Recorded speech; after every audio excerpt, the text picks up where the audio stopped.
दोस्तों, हमारी जो सरकारें हैं वो बेरोजगारों को भी लूट लेती हैं उनकी मजबूरी का फ़ायदा उठा के। आपने देखा होगा कि इधर अगर मान लीजिए 50,000 भर्तियां निकलती हैं तो उसमें 50 लाख आदमी फॉर्म को भरता है। तो अगर एक फॉर्म पर 100 रुपये भी सरकार को बच गया तो समझ लीजिए अरबों खरबों रुपए उसने बेरोजगारों से भी लूट लिए। और इसके बाद भी वो जो भर्तियां होती हैं, वो जो 50,000 भर्तियां निकली थी उसके सिलेक्शन भी नहीं हो पाते हैं। उसमें भी ये हो जाता है कि कभी पेपर लीक हो गया और कभी जो है धांधली हो गई, तो पता चला कि वो जो 50,000 भर्तियां होनी थी वो भी नहीं हुई। और ऐसा अगर एक बार हो, दो बार हो तो समझ में भी आता है। यहाँ हम देखेंगे कि लगभग हर भर्ती में ये परंपरा बन गई है, पेपर लीक हो जाते हैं, धांधली हो जाती है और मामला कोर्ट में चला जाता है और वहाँ से जो है उस पर रोक लग जाती है तो ख़त्म। और आपने देखा होगा कि इस तरह बेरोजगार जो है ठग लिए जाते हैं। इस तरह बेरोजगार भी ठग लिए जाते हैं। और मुझे तो ये लगता है कि जो सरकार है वही अपने आदमियों को कोर्टों में खड़ा कर देती है कि भाई जो 50,000 लोग हैं उनको भी ना देनी पड़े नौकरी, तो इसलिए जो है वहाँ पे चले जाओ, स्टे हो जाएगा तो ख़त्म, बस फिर देना नहीं पड़ेगा। और ऐसा चुनाव के ही समय पे होता है। चुनाव के समय पे ज़्यादातर होता है। ये तो एक चुनावी स्टंट टाइप का बन के रह गया है कि भैया भर्तियां निकाली, नौकरियां निकाली, तो ये सरकार नौकरियां जब तक किसी जब दिखा करके और नौकरी दे देते हैं। वोट लेने की इनकी अब चालाकी है। तो किसी जमाने में मतलब जब चुनाव आते थे तो इसी तरह से पार्टियां और नेता जो है वो किसानों का कर्ज माफ करने की बात करती थी। हाँ, नहीं, ये सब तो बहुत होता है, या माफ कर देंगे, वो माफ कर देंगे, ऐसा कर देंगे, या उनको कर्ज देने की बात करती थी कि उनको इतना कर्ज मिल जाएगा। और जब वो लेने जाते थे तो पता चलता था कि ऐसा कोई है ही नहीं। वो तो देखिए 75 साल का इतिहास बताता है, सब जानते हैं कि जितने चुनावी वादे होते हैं, जितनी योजनाएं होती हैं, ये सब कागजों पर ही सिमट के रह जाती हैं, फाइलों। हाँ, नहीं, ये पार्टियां और नेता कहते थे कि आपको हम जो कर्ज देंगे, चुनाव से ठीक पहले कहते थे, उसे आपको वापस नहीं करना होगा, वो आपको हम ऐसे ही दे रहे हैं, अनुदान टाइप का। इस तरह के तो चुनावी झांसे देते ही हैं। वो तो उनका पूरा घोषणा पत्र आप उठा के देख लीजिए, पूरे घोषणा पत्र में तमाम ऐसी ऐसी बातें कर देते हैं जो कभी नहीं पूरी करते। वो तो बदनाम हो चुके हैं कि नेता जो भी बोलता है भैया ये सब, कोई बहुत ज़्यादा कुछ जो है झूठ बोल रहा होता है, कहते हैं बस तुम नेता बन जाओ यार, तुम बढ़िया राजनीति में जाओगे, क्योंकि तुम्हारे अंदर कला है जो है लोगों को बेवकूफ़ बनाने की। और उनके झांसे में आके जब किसान कर्जा ले लेता है तो बाद में पता चलता है कि नहीं, वो तो कर्जा तो माफ़ी नहीं होगा, वो तो ऐसा कर्जा है ही नहीं है कि जिसे लौटाना ना हो। वो तो इन्होंने जो है तब कुर्कियाँ होती हैं। किसान की मजबूरी का फायदा उठा के पहले उसकी खेती को घाटे का सौदा बनाया, जो है जब देखा कि खेती करने की स्थिति में नहीं है तब गांव-गांव में ग्रामीण बैंक खुलवा के तरह तरह से कर्जा जबरदस्ती उनको मतलब दे करके उनको कर्ज के जाल में फंसा लिया ताकि इनकी ज़मीनें हड़पी जा सकें। और वही चीज़ जो अब बेरोजगारों के साथ हो रही है। बेरोजगारों का तो बहुत ही बुरा हाल है। वो बेचारे पहले उनके माँ बाप और वो लोग इतना मेहनत करके 10-20 साल पढ़ाई करते हैं और किसी तरह से जो है शिक्षा पूरी करके जो है वो फॉर्म भरने शुरू करते हैं। और हमें लगता है कि एक जो नौजवान है जो पढ़ लिख चुका है वो करीब 100 फॉर्म हमने देखा भरता है, 50-50, 100 फॉर्म जो है भरते हैं बच्चे। तो सारा पैसा बर्बाद होता है, सारी भाग दौड़ बर्बाद होती है, जगह जगह उनके सेंटर पड़ जाते हैं, वहाँ ट्रांसपोर्टेशन का सारा खर्चा करते हैं, फिर उसको लिखा पढ़ी का ऑनलाइन फॉर्म भरो, ये करो वो करो, और इतनी सारी मतलब नौटंकी करने के बाद भी जो है वो उनके हाथ कुछ नहीं लगता है। तो ये तो यही है कि मतलब ये तो हमको लगता है कि अंधाधुंध लूट है एक तरह की। अब बेचारे बेरोजगार हैं, करोड़ों बेरोजगार हैं, तो उनको झांसा दे के उनको भी ठग लो जो है बेवकूफ़ बना के। तो साफ साफ ये चीज़ दिखाई दे रही है। रेलवे वाली भर्तियाँ निकली थी, उसमें आपने देखा ही था कैसे सालों साल जो है भर्तियाँ नहीं हुई, कुछ नहीं हुआ, कितना बेरोजगार जो है उसने आंदोलन किया। तो ये स्थितियाँ बनी हुई हैं। अच्छा, दूसरी तरफ इनका ये भी है कि लोगों को इतना उलझा दो इधर उधर दूसरी तीसरी चीज़ों में फालतू की, कि आदमी जो उसके बुनियादी मुद्दे हैं, जो सही मुद्दे हैं, जो उसके जीवन को प्रभावित कर रहे हैं सबसे ज़्यादा, उन पर ना वो सोच पाए ना उन पर बात कर पाए। अब जैसे आप ये देख लीजिए कि आदमी, सरकार जो है वो लोग किस लिए चुनते हैं कि लोगों का जीवन सरल हो जाए, सुलभ हो जाए, कोई परेशानी ना हो उनके जीवन में। मतलब वो जो कुल मिलाकर के अपनी समस्याओं के निवारण के लिए सरकार को चुनते हैं, और यहाँ सरकार ही समस्याएं पैदा कर देती है तरह तरह से।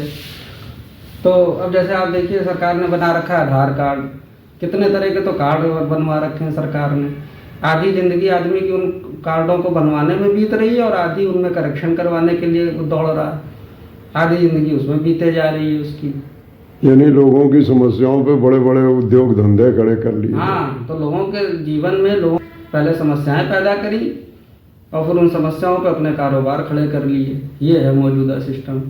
अब आप देखिए कितने तरह के कार्ड हैं, Aadhaar card, voter card, PAN card, ration card हैं, और भी पता नहीं कैसे कैसे कार्ड हैं, जन्म और मृत्यु प्रमाण पत्र। हाँ, ये प्रमाण पत्र, ये प्रमाण पत्र, इतने सारे जो है। अब आप आधार कार्ड को ही ले लीजिए तो पूरी एक इंडस्ट्री खड़ी हो गई नई। अब आधार कार्ड में क्या है कि पहले आप बनवाइए उसको, उसके लिए भाग दौड़ करिए, खर्चा करिए, फिर उसमें कहीं बाप का नाम कभी गलत हो गया, कभी डेट ऑफ बर्थ गलत हो गई, कभी जो है पता गलत हो गया, कहीं कुछ गलत हो गया, फिर उसको करेक्शन कराते घूमिए।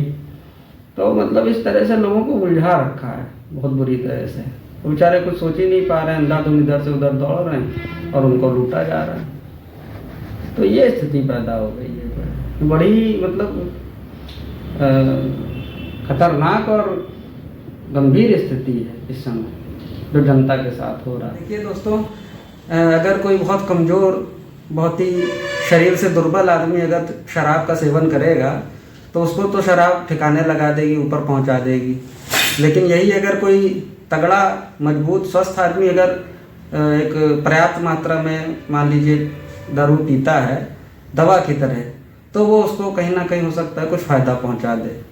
तो इसी तरह से ये जितनी आधुनिक टेक्नोलॉजी हमारे देश में ज़बरदस्ती घुसेड़ी जा रही है, जैसे मोबाइल, इंटरनेट, आप देखेंगे कि शहर के शहर जो है वो मोटर गाड़ियों से और मशीनों से खचाखच भरे हुए हैं। तो ये भी उसी तरह से है। मेरे कहने का मतलब ये है कि ये जितनी आधुनिक टेक्नोलॉजी है या नई नई मशीनें हैं एडवांस, इनका आदमी अच्छे तरीके से सही लाभ तभी उठा पाएगा जब उसकी पहले बुनियादी ज़रूरतें जो है वो पूरी हो चुकी हों। उसको घर मिल चुका हो, उसको भोजन अच्छा मिल रहा हो, मतलब रोटी, कपड़ा, मकान और स्वास्थ्य और शिक्षा, ये जो 4-5 बुनियादी ज़रूरतें हैं उसकी, ये पूरी हो चुकी हों। उसके बाद फिर वो ये सब टेक्नोलॉजी और मशीनें और जो एडवांस आधुनिकता है, इनका लाभ फिर उसका मजा ले पाएगा, उसका आनंद उठा पाएगा। और अगर ऐसा नहीं है तो वहाँ बर्बादी ही होगी।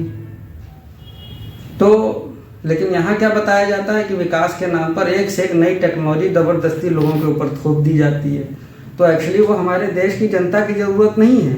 अब जैसे ये कैशलेस सिस्टम बता रहे हैं कि हम कैशलेस सिस्टम लाएंगे, आप डिजिटल पेमेंट करिए, तो इससे हमारी पब्लिक का कोई भला नहीं है, बल्कि इसमें भला उन बड़ी बड़ी कंपनियों का है, विदेशी कंपनियों का, देशी बड़ी कंपनियों का, जिनको अपना व्यापार फैलाने में डिजिटल ट्रांजैक्शन के माध्यम से बहुत आसानी हो जाएगी, और जो लोकल और खुदरा व्यापार है उसको वो प्रभावित करेंगे।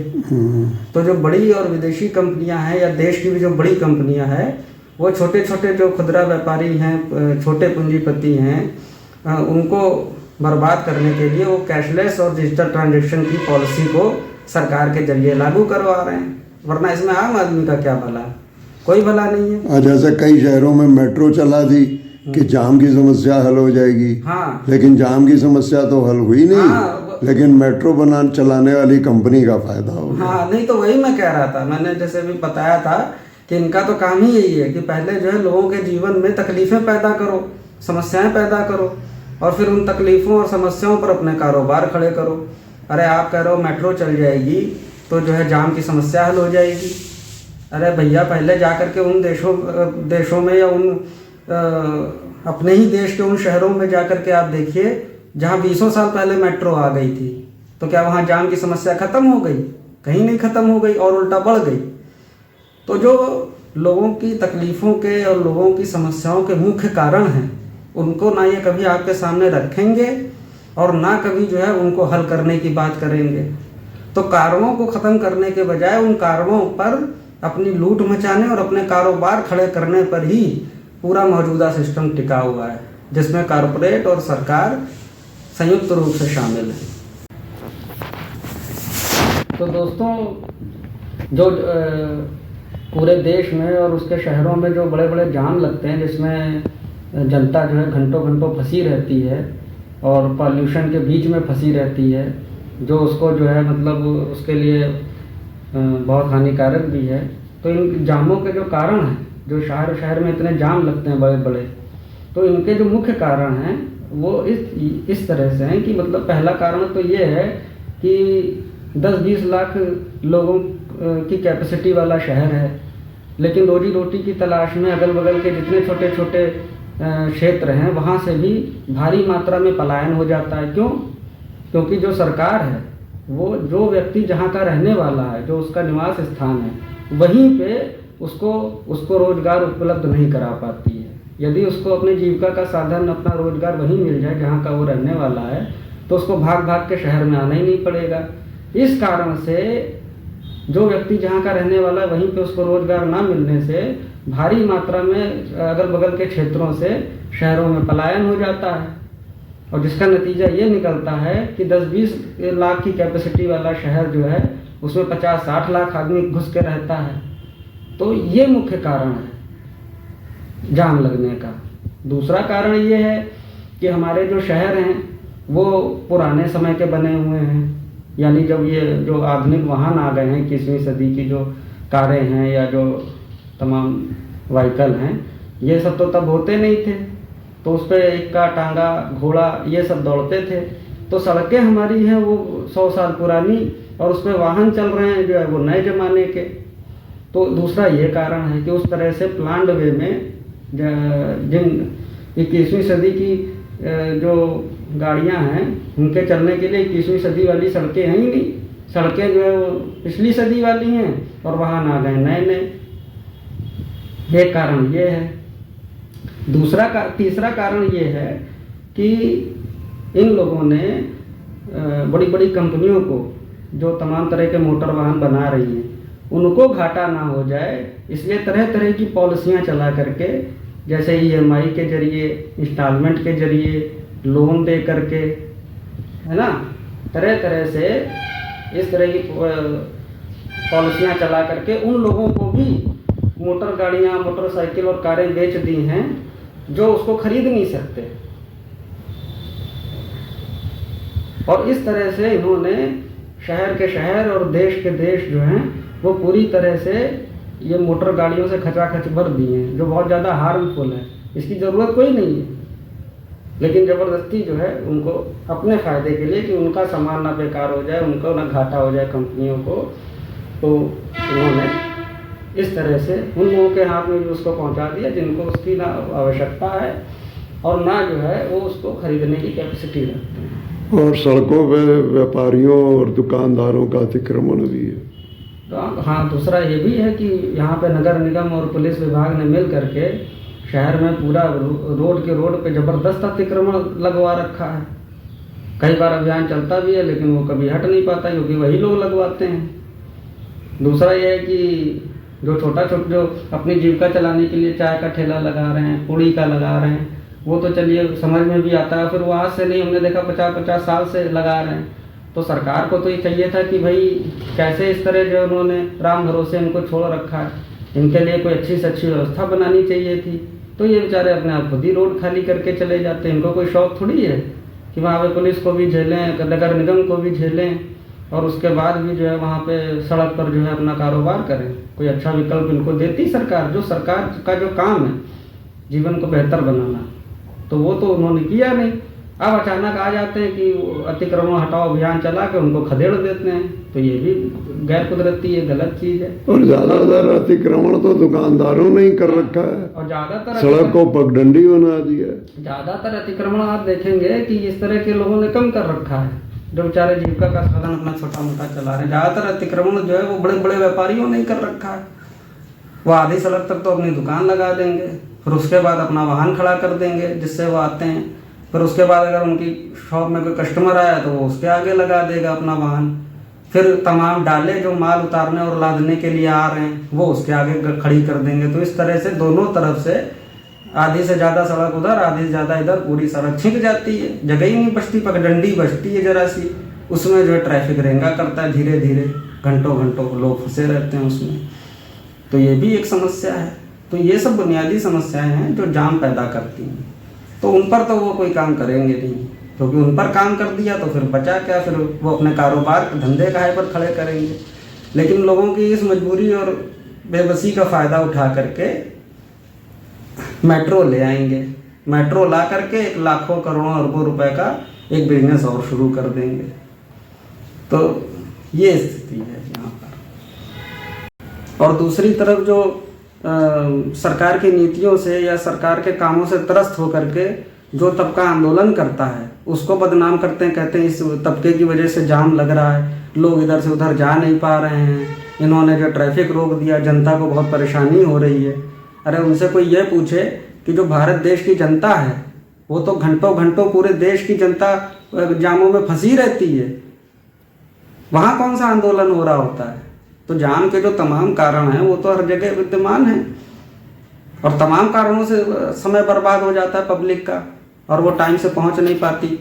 यहाँ हर शहर का यही हाल है कि इतना जाम लगा रहता है कि अगर किसी की कोई एम्बुलेंस में जा रहा हो, कोई बीमार व्यक्ति, या कोई मतलब जो है किसी का एक्सीडेंट हो गया हो, एम्बुलेंस में जा रहा हो, उसकी जान बचनी हो, तो कहिए वो जाम से निकल ही ना पाए, उसकी एम्बुलेंस के अंदर ही मृत्यु हो जाए। वो कहते हैं आंदोलनों की वजह से जाम होता है। लेकिन ये इनका जो कि अडानी अंबानी और सरकार का ही मीडिया है। तो ये कोई भी न्यायपूर्ण आंदोलन होता है, कोई भी तबका बेचारा जनता का अपनी बात रखता है सामने, आंदोलन करता है, धरना करता है, तो उसको बदनाम करने के लिए कहते हैं इसकी वजह से जाम लग रहा है। पहले उसका रास्ता रोक लेंगे और जब वो वहीं बैठ जाएंगे तो कहेंगे इनकी वजह से जाम लग रहा है। भाई वो इस वक्त मकसद से तो आया नहीं है जब लोगों का रास्ता रोक दे सड़क पर बैठ के। अब वो तो अपना सीधा रास्ते जा रहा है, अपना बात कहने सरकार से जा रहा है। अब आपने उसको सड़क पर रास्ता रोक के पुलिस लगा के तरह तरह से बैरिकेटिंग करके उसको सड़क खुद बंद कर दी। वो बकायदा इन्होंने सीमेंटेड, बताते हैं कि आंदोलनकारी ने कर दी। हाँ भाई, आंदोलनकारी ने थोड़ी वहाँ सड़क के बीचों बीच तार लगा रखे हैं। जैसे किसान आंदोलन चल रहा है तो उनको रोकने के लिए जो कीलें गाड़ रखी हैं सड़क पे, वो तो सरकार ने गाड़ी हैं। जो तार लगा हुआ है, कई जगह उन्होंने पक्की दीवारें सीमेंटेड बना दी हैं, बीच रोड को बंद कर दिया है, और फिर कहते हैं जनता परेशान हो रही है। तो रास्ता तो आप बंद कर रहे हैं और जनता को परेशान कर रहे हैं। वो कहाँ कर रहे हैं? वो तो एक रास्ते आ रहे हैं, एक रास्ते जा रहे हैं, चले जाएंगे, वहाँ कोई जाम की बात ही नहीं है, ना कोई वहाँ रास्ता रुक रहा है। तो पहले एक आदमी जा रहा है, उसको आपने रोक दिया, और जब वो खड़ा हो गया तो कह रहे हैं यहाँ जाम क्यों लगा रहे हैं। क्या अजीबोगरीब स्थिति है।